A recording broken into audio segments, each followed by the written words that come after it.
हाय। एक क्वेश्चन है जो मेरे पास आए हुए 4-5 दिन हो चुके हैं। आई एम सॉरी, मैं इसको लेट कवर कर रही हूँ क्योंकि अभी जब मैं आंसर करूँगी तो जिन्होंने क्वेश्चन भेजा है वो समझ जाएँगे। ठीक है, मैं थोड़ा-सा ब्रीफ दे दूँ। मैं उनको पहले से जानती हूँ और उनके पास्ट में जो स्टोरी है वो ये है कि उनको चीट किया एक लड़की ने, चीट एज़ इन झूठे रीज़न देकर she went abroad and the guy was told कि फैमिली नहीं मानेगी और ये सब। तो उसको बाद में पता चला कि ऐसा क्यों अचानक से कहाँ गायब हो गई ये लड़की।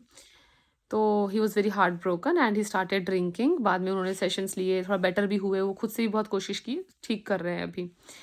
अब क्या है, उनकी 1 महीने में शादी है। अरेंज्ड मैरिज है। उनका सवाल है कि क्या मैं वापस से प्यार में आ पाऊँगा कि नहीं? और बहुत उम, डिफ़रेंस है, मतलब मैं वो ही कॉल कर लेती है जो मेरी होने वाली वाइफ़ है और मैं उनको ऐसे कैजुअल बातें कर लेता हूँ, लेकिन मैं ट्राई करता हूँ, एक्ट करता हूँ एक अच्छे हस्बैंड की तरह बिहेव करने का, लेकिन मेरी फीलिंग्स उतनी ज़्यादा स्ट्रॉन्ग नहीं है। तो उन्होंने मुझे ये पूछा है कि कभी ये नॉर्मल हो पाएगा कि नहीं?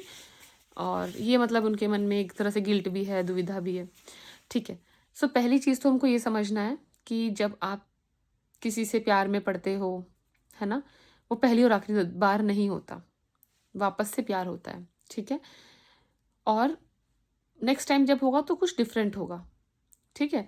सो पहले वाले रिलेशन की बात करें तो उस टाइम पर आप जब कोई भी रिलेशन हो जिनसे आप बात करते हैं, साथ में घूमते हैं, खाना खाते हैं, ज़्यादातर बेसिकली बात बहुत ज़्यादा होती है, तो कॉग्निटिवली, मेंटली आप उनसे अटैच्ड रहते हो। इमोशंस शेयर करते हो, अपना फ्यूचर शेयर करते हो, तो बहुत सारी चीज़ें आप लोगों की शेयर्ड रहती हैं। आपको एक बेसिकली आपकी बॉडी को साइंटिफिकली, फिज़ियोलॉजिकली आपकी बॉडी को एक पैटर्न मिल जाता है।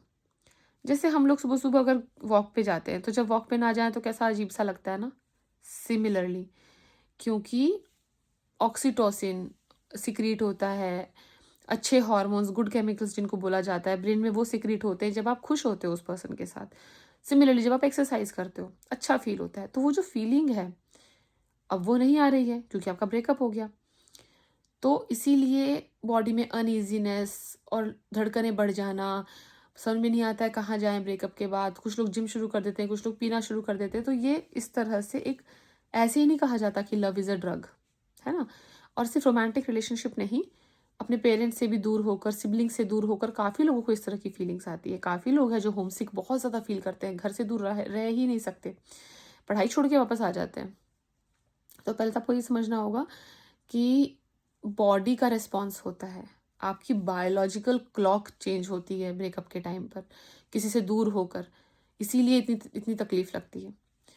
अब दूसरा जो चीज़ है, दूसरा जो क्वेश्चन है कि क्या मैं फिर से ऐसा फीलिंग ला पाऊँगा अपनी होने वाली वाइफ़ से?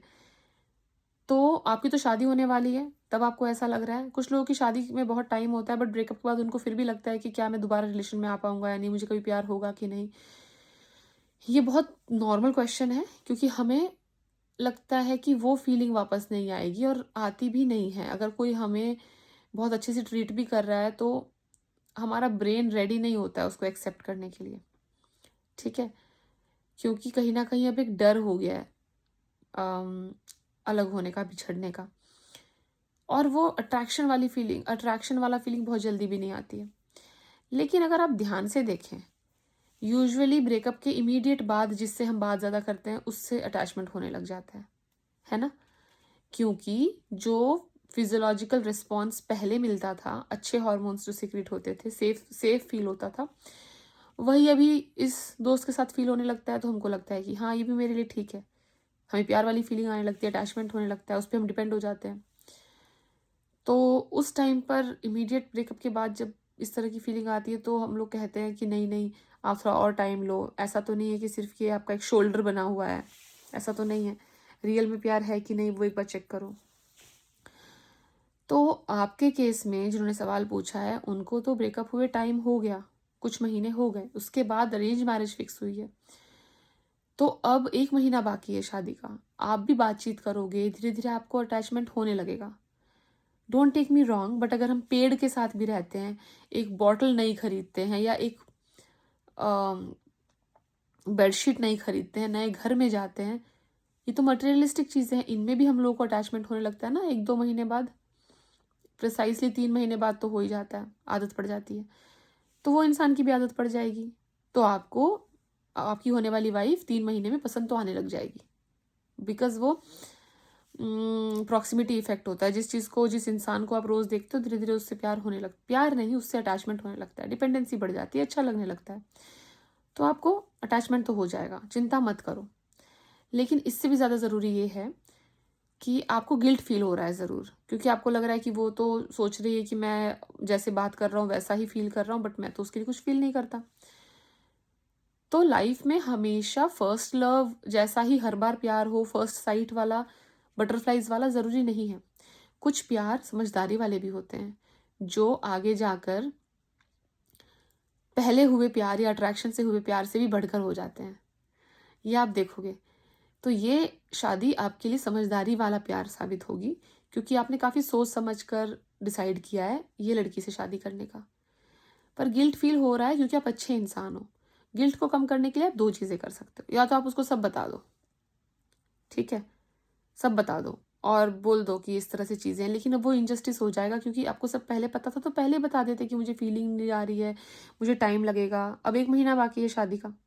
हम लोग इंडियन समाज में रहते हैं, उस लड़की का भी सोचो कि वो कैसा फ़ील करेगी, ठीक है? पहला ऑप्शन अगर आप नहीं कर सकते, तो दूसरा ऑप्शन है कि आपने अगर उनको कुछ बोला नहीं है, मतलब आप ऑफ कोर्स आप बता सकते हो कि यार ऐसे-ऐसे था और अब मैं रिकवर कर रहा हूँ और तुम मुझे अच्छी लगती हो। कोई तो कारण होगा ना आपने उनको पसंद किया है, वो कारण बताओ। गिल्ट कम करने के लिए कि ये रीज़न है, वो पूछेंगी ज़रूर कि आप क्यों मुझे पसंद करते हो फिर? क्यों मुझसे हाँ करी शादी के लिए? तो you can tell this reason कि ये कारण है, ये ट्रेट्स है जो मुझे आपकी अच्छी लगी, मैंने शादी के लिए हाँ बोल दिया। लेकिन मैं बस बता रहा हूँ मेरा पास्ट ऐसा है और मुझे कोई फीलिंग्स नहीं है वहाँ पे, लेकिन थोड़ा मुझे टाइम लग रहा है और ज़्यादा अटैच होने में। देखो क्या रिएक्ट करती हैं।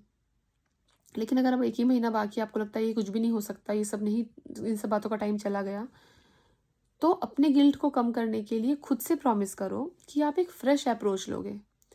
आपने ज़िंदा रखा हुआ है उस पास्ट को अपने दिमाग में, है ना? कहीं न कहीं आप कंपेयर करते हो फीलिंग्स को पहले वाली फीलिंग्स से, क्यों करना है?